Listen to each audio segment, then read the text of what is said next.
Bonjour à tous, mesdames, messieurs, merci de votre fidélité à Grand Défi. Grand Défi, aujourd'hui, nous allons aborder les défis de la Commission d'intégrité et médiation électorale, la CIME. Quels sont les défis? 10 ans après la création de cette structure, quel est le travail abattu? Quels sont les défis qui sont encore devant la CIME, parce que le processus électoral se poursuit. Et les processus, on peut parler d'ailleurs du cycle électoral. Les élections sont toujours là, elles arrivent. Qu'est-ce que la CIME a fait? Et pour en parler, je reçois sur ce plateau M. Idriss Katenga. Il est le président de la Commission d'intégrité et médiation électorale. Monsieur Idriss Katenga, bonjour. Bonjour, monsieur le journaliste. Merci d'avoir accepté notre invitation. Merci. Voilà. Le 11 mai 2014, les confessions religieuses de la République démocratique du Congo ont convenu de la mise en place de la Commission d'intégrité et médiation électorale, avec pour objectif d'accompagner le processus électoral à travers la prévention, la gestion et la médiation des conflits liés aux élections. 10 ans après, quelle est la santé actuelle de la CIME? Merci, monsieur le journaliste. Comme vous venez de le dire, la CIME vient de totaliser 10 ans. Effectivement, vous avez bien fait de rappeler qu'elle a été créée le 11 mai 2014, puisque c'est à ce moment-là que tout est mis sur pied. Au niveau technique, nous essayons de mettre tout en marche, nous organisons des formations, parce que la création de la CIME s'avère être une initiative unique dans notre pays, parce que c'est la seule institution de ce genre qui existe. Eh bien, écoutez, on ne s'improvise pas médiateur, il fallait d'abord un travail de terrain, un travail de préparation, un travail de mise à l'eau, et c'est seulement le 6 septembre 2014 que les chefs se sont retrouvés à la Senko pour signer l'acte constitutif de la CIME. Alors maintenant, vous demandez la santé. Bon, la santé de la CIME, elle existe, la CIME. Je crois que le plus important, c'est de signaler que la CIME existe, bon an, mal an, et elle essaie de faire ce qu'elle peut faire. Mais je dois vous avouer tout de suite que les temps ne sont pas toujours roses.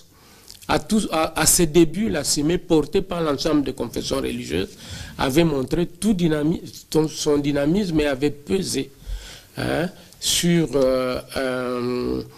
l'échiquier organisationnel de la société civile de notre pays.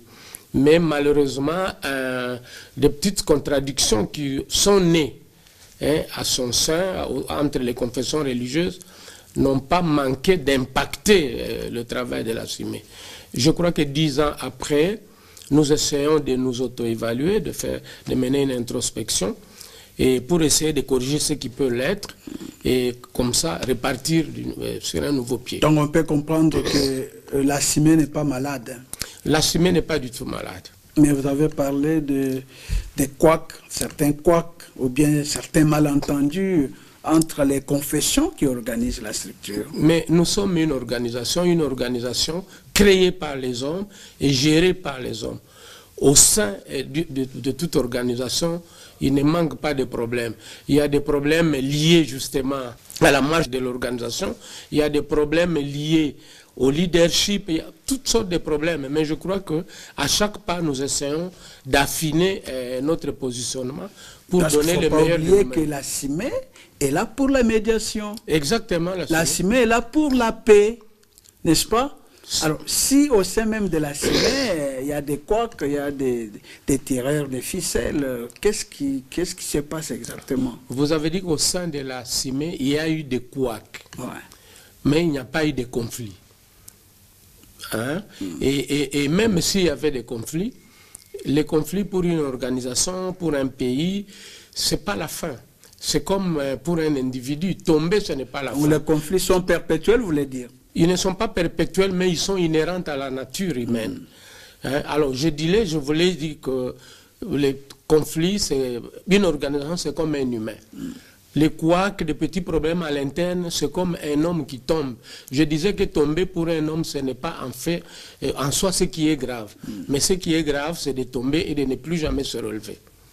Mais au niveau de la CIME, nous essayons de faire ce qui est bon pour essayer d'aller de l'avant. Alors 10 ans après, on ne sent pas l'élan qu'il y avait au début à la création. On parlait CIME.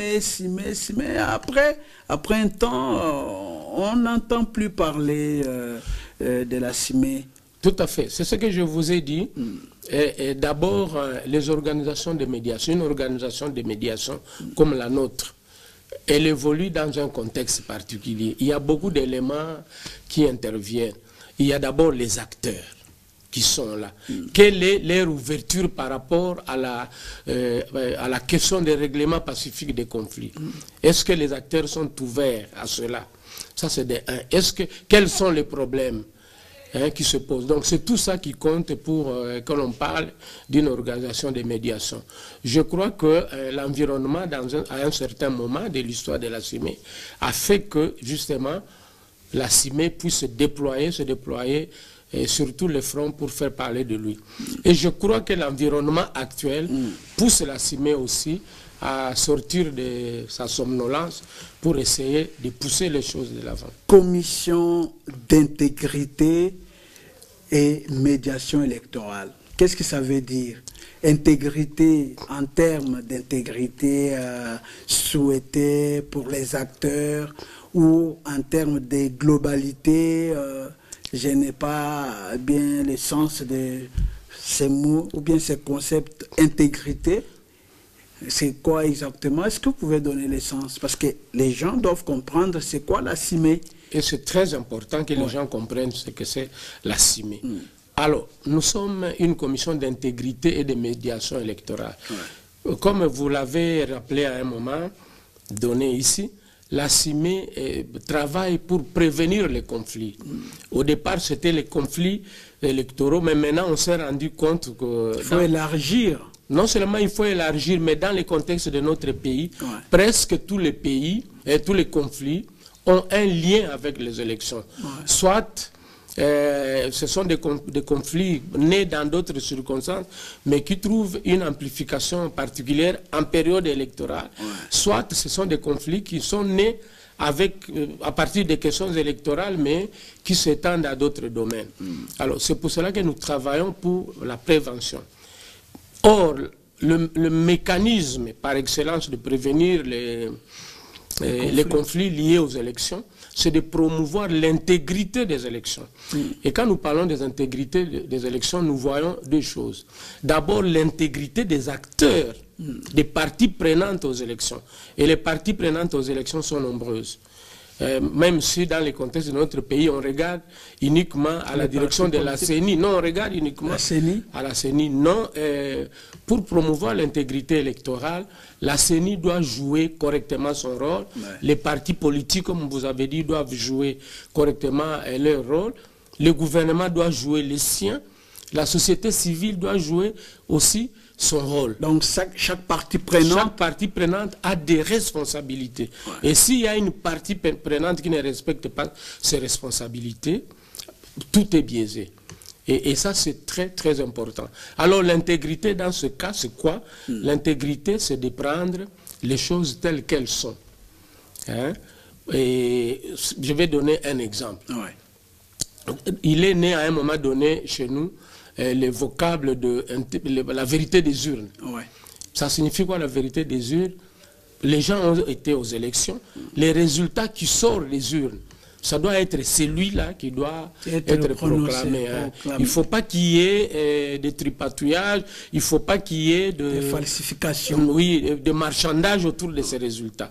Un résultat qui a été manipulé n'est plus intègre. C'est comme de l'eau. Et là, il est à la base des conflits. Tout à fait. C'est comme de l'eau. Vous prenez dans un verre de l'eau, d'eau à boire, vous jetez une goutte d'eau souillée, cette eau n'est plus intègre, elle n'est plus propre à la consommation. Alors là, c'est l'intégrité liée aux actes posés et au processus. Mais il y a aussi l'intégrité des animateurs, de tous les acteurs au niveau des parties prenantes. Et du processus électoral. Généralement, il y a des conflits électoraux pour plusieurs raisons. La fraude électorale, c'est vraiment la négation par excellence de l'intégrité. Ça peut générer des conflits. Mais aussi la mauvaise foi des parties prenantes. Un candidat, par exemple, qui n'a pas gagné les élections, mais qui prétend les avoir gagnées. Argent, il va gagner. Oui. Non, qui prétend les avoir gagnés et pousser les gens dans la rue, alors que dans son fort intérieur, le candidat, c'est qui n'a pas gagné, il aura manqué de l'intégrité. Bon, maintenant, la médiation, évidemment, quand il y a rupture de confiance, il y a maintenant des altercations entre les partis, là, nous menons la médiation. Depuis 2014, la CIME a vu jour, et j'estime que déjà en 2018, vous avez joué quel rôle? Vous avez joué déjà un rôle qui doit revenir, mais aussi en 2023. Absolument, la CIME a fait beaucoup. Comme je vous ai dit, bon an, mal an, la CIME essaie d'assumer l'engagement qui est le sien. En 2018, comme vous avez dit, vous savez que la période préélectorale était caractérisée par une tension extrême. Vous n'avez pas oublié, nous avons vu même dans certaines chancelleries, la réduction du personnel. Parce qu'il y a beaucoup qui pensaient, ici au pays, à l'extérieur, que la République démocratique du Congo n'allait plus exister après les élections. Elle devrait s'embraser. Elle allait s'embraser. Mais grâce au travail de la CIME, entre autres, la CIME n'a pas été la seule partie prenante qui a agi, il y a eu beaucoup, mais la CIME a travaillé. Nous avons vu que même du côté de la CENCO, il y a eu du travail, parce qu'il y a un dialogue qui avait été organisé là-bas. La CIME avait poussé auparavant, les acteurs qui boudaient, surtout les acteurs de l'opposition, qui boudaient le dialogue de la cité de l'Union africaine, la CIME avait pesé pour les envoyer au dialogue. Tout ça, ce sont des initiatives qui ont accompagné l'organisation des élections 2018. On n'avait pas vu la CIME pour dire, voilà, sur l'initiative de la CIME, les acteurs politiques devaient se retrouver, devaient aller trancher ou bien aller s'entendre au niveau de la CENCO. Ben non, la CENCO, ce n'était pas la seule initiative. Je vous ai dit, j'ai parlé de la CENCO pour vous dire qu'au même moment que la CIME agissait, il y a d'autres acteurs qui agissaient. Je crois que l'honnêteté l'exige. Mais je vais vous dire qu'un mois avant la tenue des scrutins, de 2018, la CIME avait organisé un grand forum de paix et de réconciliation lié au processus qui avait connu la participation de 14 candidats présidents de la République.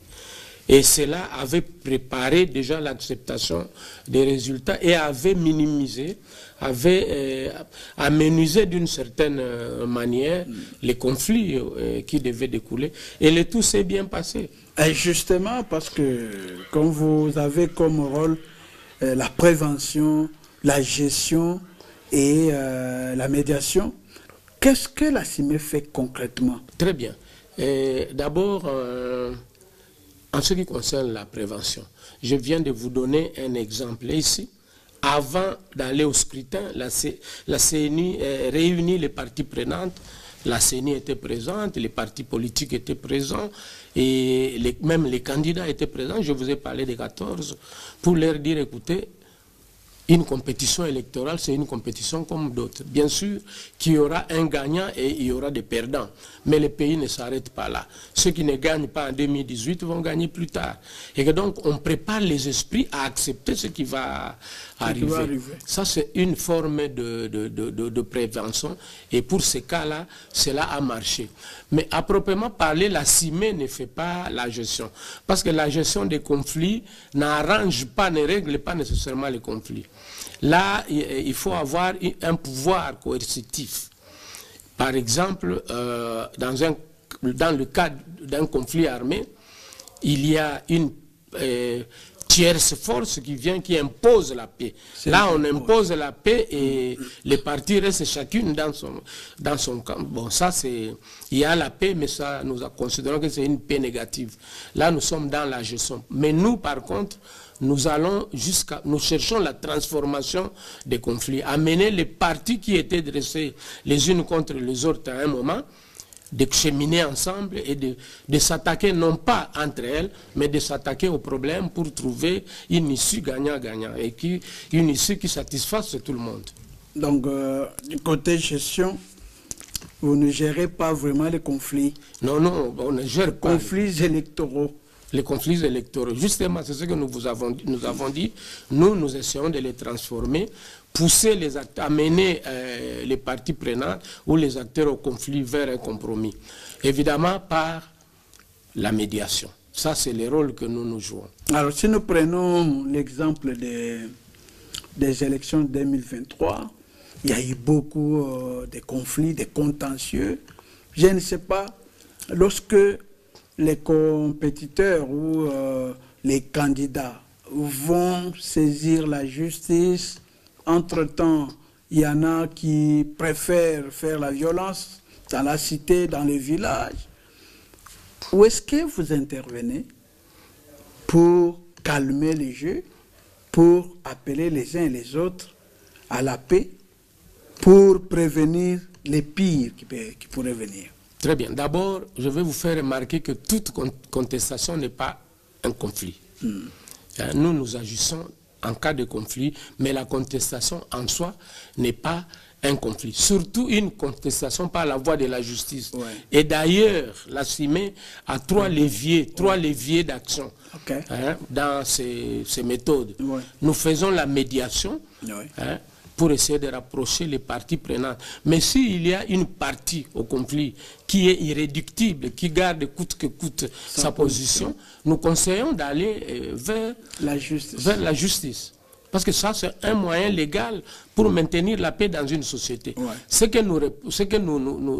nous déconseillons, c'est de trouver les moyens propres pour en découdre avec d'autres parties. Ouais. Parce que finalement, ça crée de l'anarchie. Ouais. Nous ne sommes pas dans une jungle où le plus fort peut imposer sa loi. Ouais. Et que donc, je disais, nous faisons la médiation, mais si les parties ne s'entendent pas, nous les conseillons d'aller vers la justice. Mais il y a également un troisième levier. Ouais. La plupart du temps, il y a des conflits entre une partie prenante qui est en position de faiblesse par rapport à une autre. Prenons un conflit qui oppose un décideur à un citoyen ou à un groupe de citoyens. Là, nous menons les plaidoyers parce que le règlement de ce conflit dépend de la décision qui doit être prise par l'autorité. Ouais. Alors, vous avez demandé ce que nous avons fait en 2013. Ouais. En 2023. En 2023 plutôt. Puisqu'en 2018, je vous ai donné beaucoup de conflits. Ouais. Moi, je dois vous dire que, d'abord, il faut saluer. On ne dit que du mal de la société congolaise. Mais par moments, si vous regardez avec un œil bien entraîné, vous allez voir que les Congolais, ils essaient quand même de faire bien à un moment donné les choses.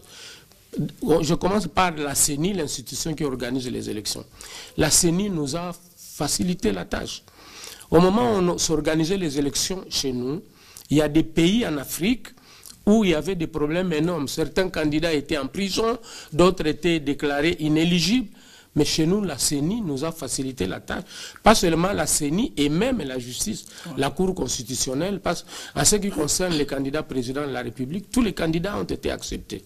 Parce que généralement, des vrais conflits électoraux partent de cette étape-là quand on refuse un candidat. Oui, quand on veut éliminer un candidat en dehors des scrutins. Parce que la meilleure élimination, c'est par la population, par les électeurs qui doivent trancher. Mais s'il y a des mécanismes avant pour mettre de côté un candidat, ça génère généralement des tensions. Alors là, je vais rendre hommage à la CENI qui nous a permis d'aller aux élections avec tous les candidats, mais il n'y a pas seulement que la CENI, il y a la Cour constitutionnelle aussi qui avait confirmé le travail de la CENI. Je vais également rendre hommage aux candidats eux-mêmes. Vous avez vu des candidats qui ont mis tout leur poids dans la balance pour battre campagne, Et quand on bat campagne, on y met des moyens, c'est pour gagner.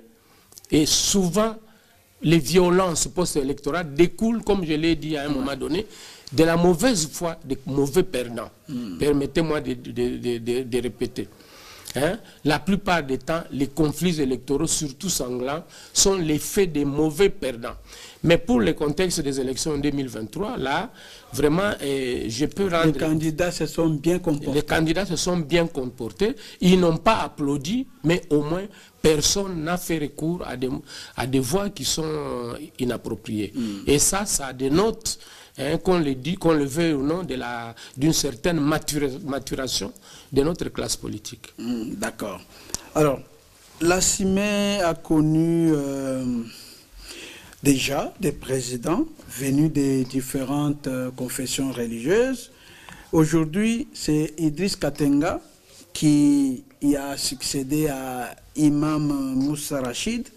Donc, c'est le mandat de la confession musulmane. Alors, qu'est-ce que vous comptez faire pour vous en prendre? Bon, merci. D'abord, le mandat, ici, au niveau de la CIME, ce n'est pas le mandat d'une confession religieuse. Au niveau de la CIME est animée par des experts qui sont ainsi désignés par les chefs de confession religieuse qui regardent parmi tous les collaborateurs lequel est capable, à un moment donné, de conduire les choses. Je ne suis pas le seul. Il y a beaucoup d'experts qui sont capables de faire la même chose que moi, peut-être même mieux que moi.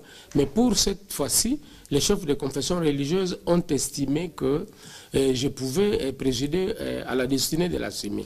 Donc, alors, vous voulez dire que ce n'est pas une direction ou un mandat tournant? Non, pas du tout. Au niveau de la CIME, on confie le mandat à un expert. Alors, pour revenir à l'essentiel de votre question, quel est mon programme? Mon programme est ambitieux. D'abord, parce qu'il y a beaucoup de défis à relever dans notre pays par rapport à la paix. D'accord. Il y a d'abord, comme on a parlé au début ici, l'harmonisation des relations entre les confessions religieuses. Nous avons la chance d'avoir un peuple très croyant en République démocratique du Congo, un peuple qui considère encore les initiatives des confessions religieuses comme des initiatives de référence. Alors, nous ne pouvons pas mériter la confiance de cette population si déjà à notre niveau il y a les mêmes contradictions que nous trouvons ailleurs. Donc parmi les défis à relever et dans votre programme d'action, oui, nous allons essayer de travailler tel que dans la mesure de nos possibilités pour essayer de rétablir l'harmonie entre les confessions religieuses. Entre-temps, la question des paix, elle est très importante. Si vous regardez les programmes scolaires dans notre pays, vous n'avez rien qui est enseigné aux enfants par rapport à la paix. Et que donc, parmi les principaux points sur lesquels je vais mettre l'accent, c'est de travailler d'abord à mettre sur pied un programme d'éducation à la paix. D'abord, éducation à la paix au sein des confessions religieuses, avec la société civile, l'éducation de la population. Mais l'idéal, si le temps nous le permet, les moyens nous le permettent, nous allons mener un plaidoyer pour que ce programme d'éducation à la paix soit intégré dans les programmes d'enseignement, déjà à l'école primaire, à l'école secondaire et pourquoi pas à l'université. Alors, en plus de cela, au niveau de la région surtout la région d'Afrique centrale, où il y a les conflits. Jusque-là, les initiatives de paix sont réservées aux seuls politiques et aux militaires. Les militaires se battent sur le terrain, alors que les politiques essaient de se parler par les voies diplomatiques. Mais nous n'avons pas encore réussi à promouvoir l'appropriation de cette quête de paix par la population. C'est pour cela que parmi les grands chantiers, on aimerait lancer des passerelles de collaboration, des dialogues entre la population congolaise et la population, à travers la société civile bien sûr, et les populations des pays qui nous entourent. C'est une initiative que nous allons devoir proposer dans notre sous-région des Grands Lacs, à travers la CIRGL, mais nous allons essayer de l'élargir jusqu'au pays de la communauté des États d'Afrique de l'Est. Là, c'est au niveau de la CIME, mais il y a des forums de parlementaires qui se retrouvent de la région des Grands Lacs, où les parlementaires congolais s'amènent dans ces pays limitrophes ou même dans d'autres pays lointains à la recherche de la paix. Bon, c'est tout ce que j'ai appelé initiative de politique. Oui, maintenant, cette fois-ci, je voudrais vraiment... Mais les députés vous représentent, les députés représentent la population. Très bien, les députés, les questions de paix ne peuvent pas demeurer l'apanage d'une seule catégorie de personnes. Nous louons bien les efforts fournis par notre armée, au fond. Nous saluons les efforts menés par les politiques, mais cela n'empêche pas qu'il y ait une dynamique citoyenne au niveau. Pourquoi nous constituons des ensembles au niveau de la sous-région et même au niveau de la région? C'est pour essayer de vivre en harmonie, de promouvoir des échanges équitables, de relations de fraternité. Mais à qui profitent toutes ces relations? C'est à la population.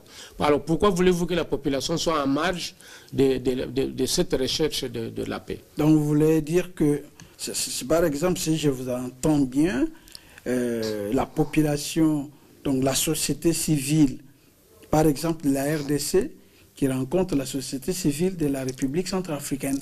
Bon, il y a une initiative que nous prévoyons. Ouais. D'abord, nous voulons, si possible, bien entendu, après avoir harmonisé, parce que des questions de paix, surtout la recherche de paix au niveau transfrontalier, ne peut pas être menée de manière isolée. Il faut que cela s'intègre dans la vision et dans la politique globale du pays. Ouais.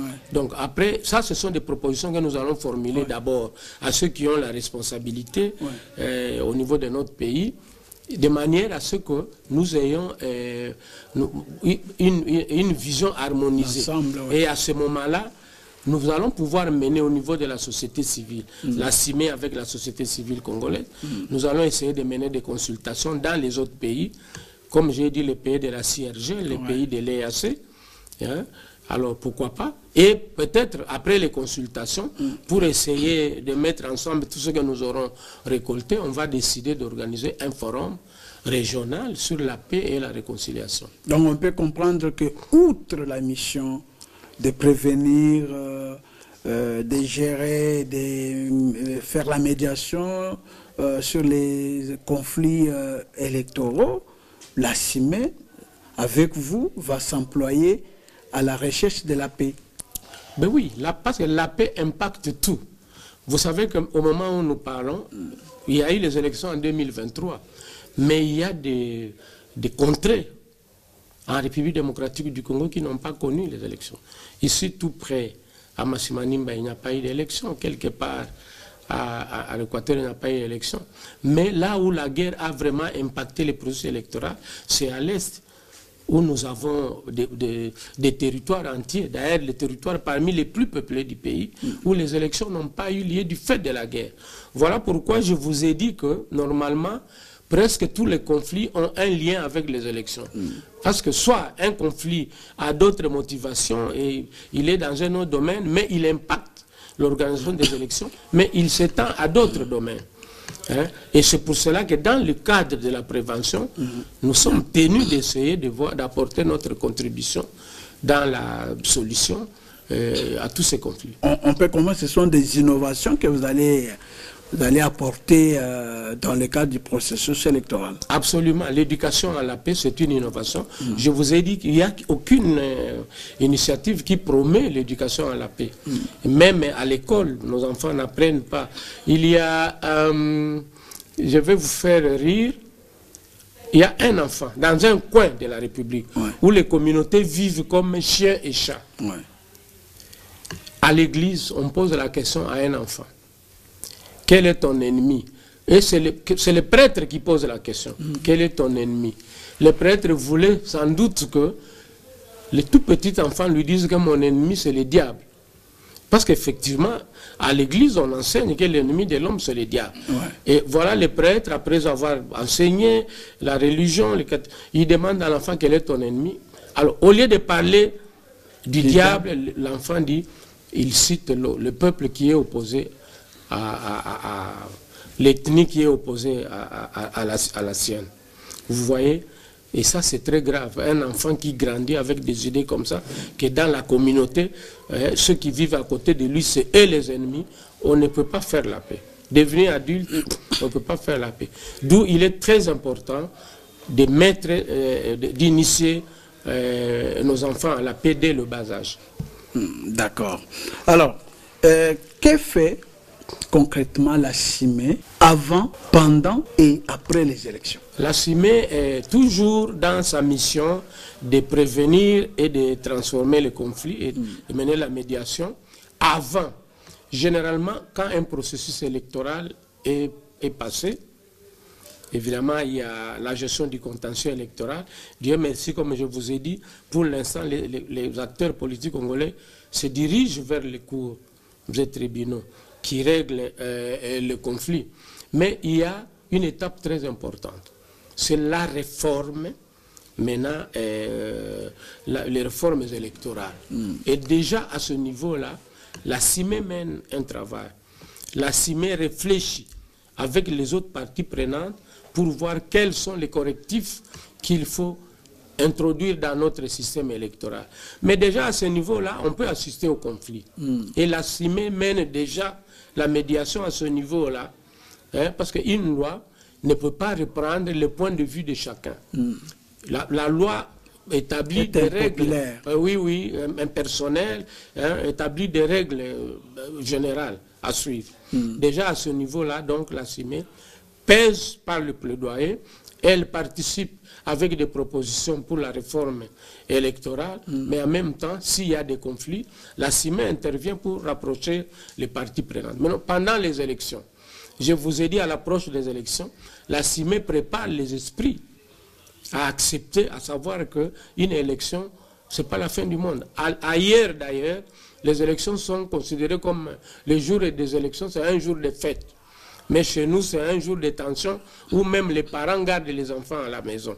Et donc là, on prépare les esprits. Et après, à voter, vous préparez les gens à voter dans le calme, aller donc accomplir ce devoir civique, mais aussi à le faire dans la paix, dans le calme, mais aussi à accepter les résultats. Accepter les résultats. Et au cas où quelqu'un n'accepte pas les résultats, de choisir la voie des juridictions, d'ordre judiciaire.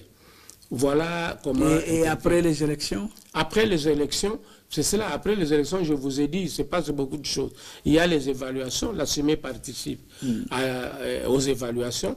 Et d'ailleurs, à ce qui nous concerne, profitant de ce mois anniversaire de la CIME, nous comptons vers la fin du mois organiser notre propre évaluation du processus électoral. Pour essayer, parce que c'est seulement de cette manière que nous pouvons nous projeter dans l'avenir.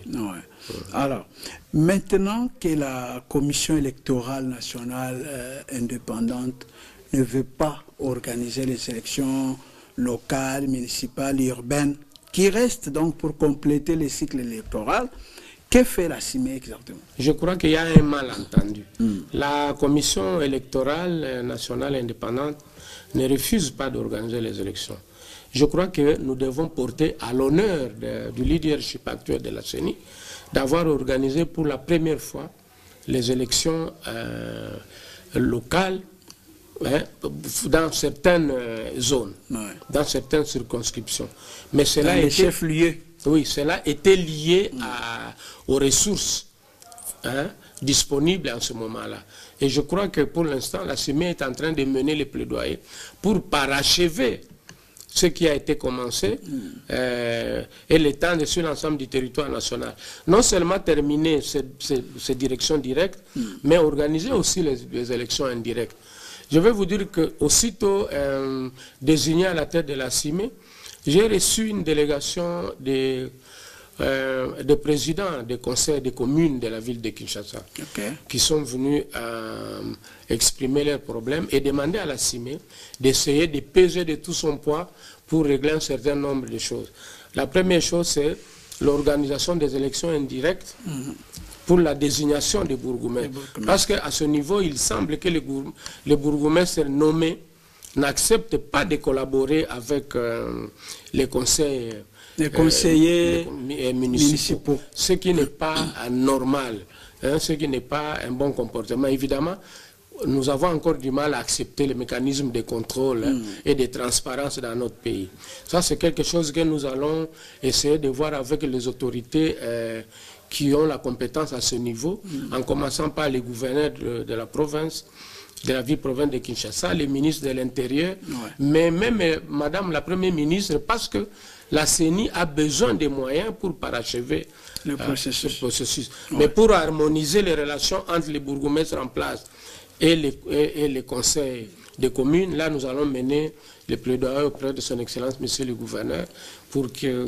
Les gouverneurs et les vice-premiers ministres de l'Intérieur. Exactement. Donc la CIME s'engage déjà à mener ces démarches-là. Oui, ça c'est un engagement que nous avons pris vis-à-vis des présidents des conseils des communes. Hein. Nous allons voir le gouverneur pour la ville de Kinshasa, mais son Excellence, Monsieur le vice-premier ministre, le ministre d'État, et le ministre de l'Intérieur pour l'ensemble des conseils élus au niveau national. Et par rapport à l'organisation des élections qui restent. Ça c'est un problème de moyens. Des conseillers des secteurs, et puis les élections urbaines pour l'élection des maires des villes et consorts. Mais c'est ce que je venais de dire, ça, c'est ça les élections, c'est la suite, non? Oui. C'est ça les élections qui restent à organiser pour parachever le processus commencé avec l'élection des conseillers municipaux dans les villes.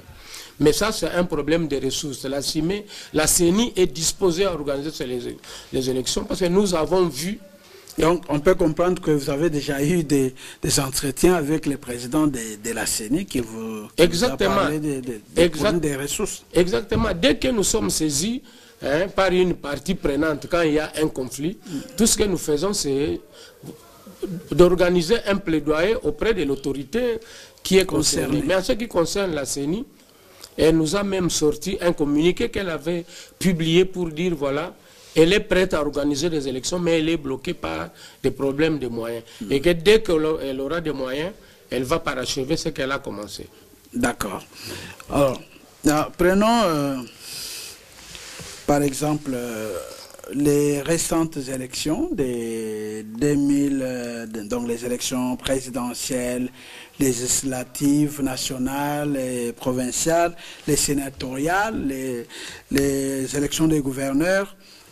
Quel rôle la CIME a-t-elle joué à chaque étape de ces élections? À chaque étape, la CIME, dans le cadre de la prévention des conflits, elle s'est intéressée, elle a approché les parties prenantes, toujours pour préparer à passer les élections, à aller au scrutin dans un esprit apaisé.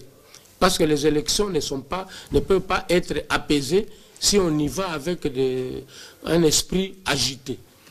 Et que donc la CIME agit en amont pour préparer tous ces acteurs-là à avoir de bonnes dispositions d'esprit avant d'aller au scrutin. Est-ce qu'on peut comprendre que la CIME est la voix de l'Église ou la voix de Dieu lorsque vous intervenez dans tous ces processus? C'est la voix de Dieu ou la voix de l'Église? Et est-ce qu'elle est bien entendue, bien comprise?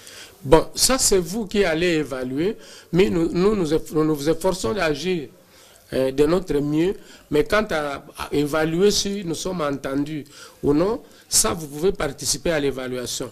Dans tous les cas, il y a des indices, il y a des signes qui montrent que nous sommes entendus. C'est comme ça que je vous ai dit, nous étions fiers qu'en 2018, au moment où tout le monde attendait que le pays se disloque, le Congo existe bel et bien. Nous sommes encore confiants aujourd'hui parce que nous avons passé les élections en 2023. Il y a des candidats qui ont contesté les résultats, mais tout le monde l'a fait dans les règles.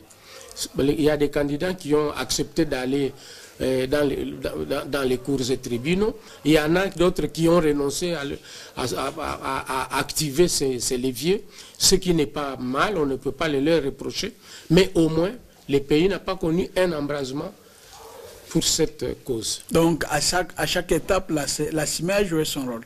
Absolument. D'accord. Alors, maintenant là, vous n'avez pas répondu à ma question. Est-ce que la CIME, c'est la voix de Dieu ou la voix de l'Église? L'Église, donc, les églises qui sont ensemble, quoi. La CIME essaie d'assumer ses responsabilités dans une mission qui lui a été confiée par les églises. Et je crois que les églises n'accomplissent que leur mission, bon, nous disons la mission prophétique, quand nous parlons, parce que nous sommes ensemble avec nos amis chrétiens, moi-même je suis musulman, et le travail, c'est une mission prophétique. Et dès lors que c'est une mission prophétique, je crois, qui ne s'écarte pas d'ailleurs de la volonté de Dieu, parce que c'est Dieu qui veut la paix. Nous, musulmans, par exemple, pour nous, Dieu, c'est la paix. Il est la paix et la paix vient de lui. Alors, promouvoir la paix, c'est faire un travail demandé par Dieu. Alors, quels sont vos rapports avec, avec la CENCO d'abord et avec d'autres structures de la société civile? Bon, d'abord, la CENCO, depuis un certain temps, avait suspendu sa participation à la CIME. Elle avait suspendu, et je souligne suspendu. Mais pour l'instant, elle n'est pas revenue réintégrer la CIME. Mais quand la CIME a une grande activité et qu'elle a besoin du service de la CENCO, même à titre individuel, les leaders catholiques viennent participer. D'accord. Ouais. La dernière activité où nous avons eu besoin des acteurs principaux de la CENCO, c'était lors du forum. Je vous ai parlé du forum de paix avant le scrutin 2018. Ouais. Et je crois Monseigneur Donatien Scholl est venu en personne. Il a développé un thème et d'autres. Donc nous sommes... voilà, c'est les relations. Nous ne sommes pas en guerre, mais la CENCO n'a pas encore intégré la CIME. Ah, voilà. Nous sommes déjà vers la fin de notre émission. Alors, lorsqu'il y a une élection et qu'il y a des contestations, je ne sais pas si je me répète, des procès, il y a des violences, il y a des actes de corruption, parce que on ne planifie pas ça. Ça vient. Comme on a vu, il y a eu des violences dans telle circonscription électorale. En ce moment-là, quelle est l'appréhension ou bien quelle est l'action que mène la CIME? Là, je crois avoir répondu à une question similaire. Là, nous faisons recours aux 3 leviers dont je vous ai parlé. D'accord. Là où il y a à mener la médiation, nous menons la médiation. Mais si le problème peut être réglé par une autorité, à quelque niveau que ce soit, à ce moment-là, nous menons un plaidoyer auprès de cette autorité pour qu'elle décide et règle le problème. Mais sinon, si c'est des conflits qui persistent entre les parties, certaines parties prenantes, nous disons, nous sommes un mécanisme préjuridictionnel. D'accord. Mais en réalité, il y a les cours et tribunaux pour trancher les quels sont les défis aujourd'hui qui sont devant vous? Vous êtes le président de la CIME, vous venez de prendre la commande, la destinée de la CIME. Alors, quels sont les défis qui sont devant vous? Et il y a beaucoup de défis. Le premier défi, c'est de restaurer l'harmonie entre les confessions religieuses comme elle a existé à la naissance de la CIME. Ça, c'est une question très, très importante. Participer, contribuer au règlement, à la restauration de la paix et de la sécurité à l'est de notre pays. Ça, c'est une grande question devant laquelle nous ne pouvons pas rester insensibles. Mais il y a aussi, dans le cas de la prévention, contribuer à de bonnes réformes électorales, mais cela après une bonne évaluation, pour savoir ce qu'il fait. Parce que souvent, les problèmes sont liés aux mauvaises lois ou à la mauvaise application des lois. Si c'est les mauvaises lois, il faut les réformer. Si c'est la mauvaise application des lois, là, il faut regarder aux individus qui ont été incapables d'appliquer les lois. Qui ne sont pas intègres. C'est cela, exactement. Et que donc, ça, ce sont les défis. Mais il y a aussi un défi immédiat, c'est la décrispation politique. D'accord. La décrispation politique. Et puis surtout, l'éducation des Congolais à la paix. Donc, comme les dialogues exigés par les uns et refusés par les autres, vous, CIME, pouvez... En ce qui nous concerne, nous considérons que un peuple qui veut vivre en harmonie, qui veut aller de l'avant, ne peut pas rejeter le dialogue. À tout moment, on doit dialoguer. Nous sommes aujourd'hui estimés à plus de 100 millions. Les partis politiques chez nous, c'est plus de 800. Alors, évidemment, avec des points de vue divergents. Ouais. La seule façon pour nous mettre ensemble et maintenir notre cohésion, c'est de nous parler. Donc, et vous on êtes ne peut pas se avec le dialogue. dialogue. Oui, je suis d'accord avec les dialogues, hein, parce que le dialogue, du point de vue de la CIME, il doit être permanent. Ouais. Ouais. Mais maintenant, s'il y a des gens qui demandent le dialogue, il faut qu'ils précisent pour quelle raison, quel objet. S'il y en a qui ont des agendas cachés pour pouvoir profiter du dialogue, pour se partager le pouvoir. Bon, c'est pour cela que tous ceux qui demandent le dialogue ont intérêt à préciser de quoi ils parlent. Ouais. Maintenant, après, on va voir qui convoque les dialogues, qui participe et sous quel format et surtout autour de quel objectif. Donc, parce qu'il s'agit de la paix, la CIME est d'accord. La CIME est d'accord parce que c'est de cette façon que nous allons promouvoir la cohésion nationale. D'accord. Alors, quels sont les rapports?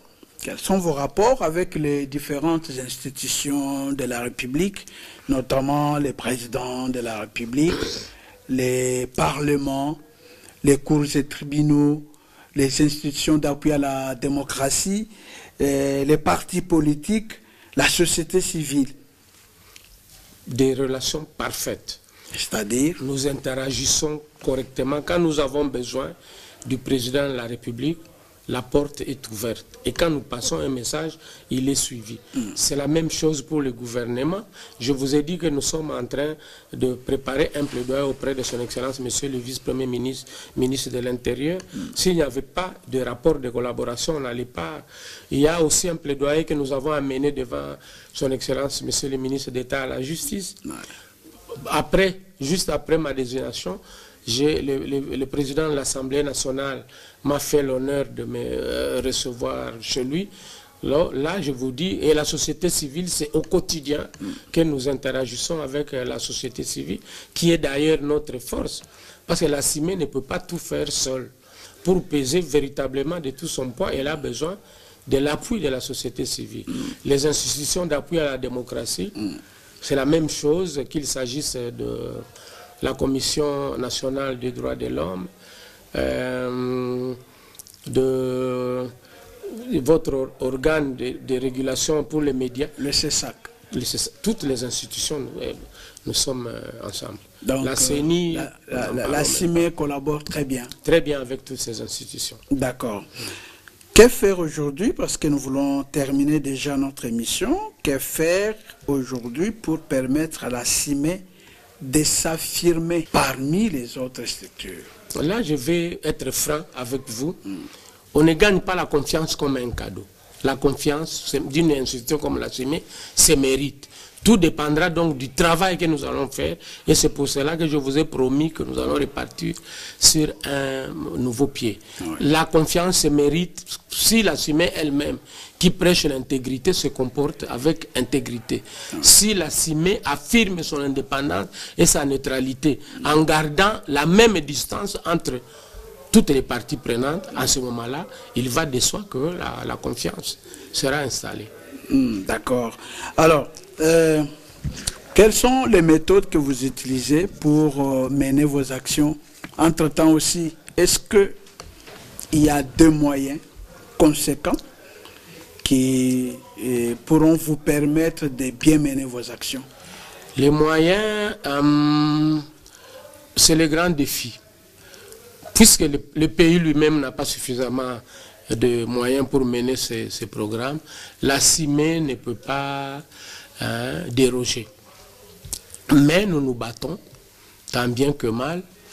Il y a des choses que nous faisons, s'il y a des moyens, mais il y a des actions que nous menons, même sans moyens. Pour mener un plaidoyer auprès d'une autorité, par exemple, nous n'avons pas besoin de moyens. Nous les faisons. Alors, vous avez des partenaires. La CIME a des partenaires. Nous avons des partenaires, oui, nous avons des partenaires. Ils vous écoutent un mot parce qu'on a fini. Oui, les partenaires, Dieu merci, nous écoutent. Nous avons des partenaires ici au pays, nous avons des partenaires extérieurs. nous avons travaillé avec l'Union européenne, nous avons par un moment donné travaillé avec le financement de l'USAID à travers Counterpart. Je ne peux pas citer un seul organisme parce qu'ils sont nombreux. Maintenant, tout dépend de nous et ça dépend des projets que nous mettons en place et qui cadrent avec les lignes budgétaires de chaque organisation. D'accord. Monsieur Idriss Katenga, nous avons fini. Vous avez un dernier mot? Non, je vous remercie tout simplement pour m'avoir accordé cet espace. Je vais tout simplement lancer un message aux Congolais, un message d'apaisement. On ne peut pas construire un pays dans la tension. Nous n'avons pas affaire à des anges. Même ceux qui sont aux affaires ne sont pas des anges. Nous savons qu'il y a beaucoup de problèmes et beaucoup de défis à relever.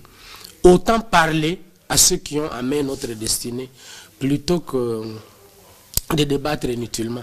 Je sais qu'il y a beaucoup de décisions que les autorités publiques prennent et qui sont impopulaires. Souvent, les gens pensent que c'est par mauvaise foi.